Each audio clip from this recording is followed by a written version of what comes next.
Well, it was the fourth time that Arsenal subs have combined in the Champions League this season to score a goal, a very important goal. And we'll get into the strength and depth of this squad. But, you know, it just shows you exactly why they've strengthened in the way they have. 100%. I think in years gone by, we've seen them fall off quite a little bit once you start making some of those substitutions. But these guys have proven to be key for them, not just in this game, but throughout the season. And as you can see here, this is the 91st minute of the game, and the energy of Martinelli and then the composure of Kai Havertz. What a great touch that was.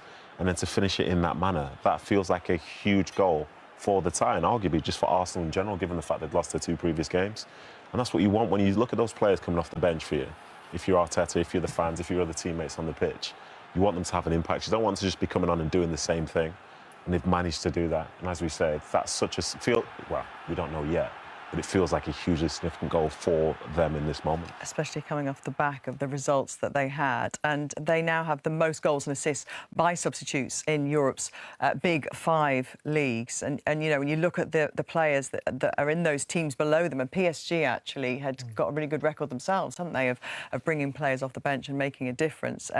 It's why they are many people's favourites still in this competition. Yeah, I think that was the big thing, was how can you affect a game? If Saka's not playing well, you can bring on Madueke.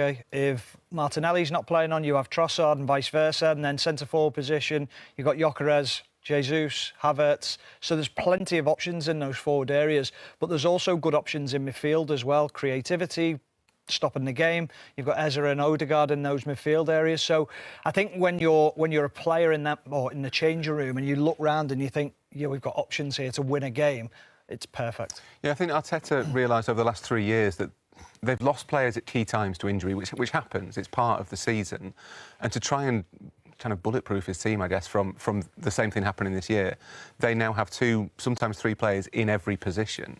And whether they can hit the same heights as some of the other teams that we've seen in the Champions League, I don't know. But in terms of their durability, I don't think there's anyone like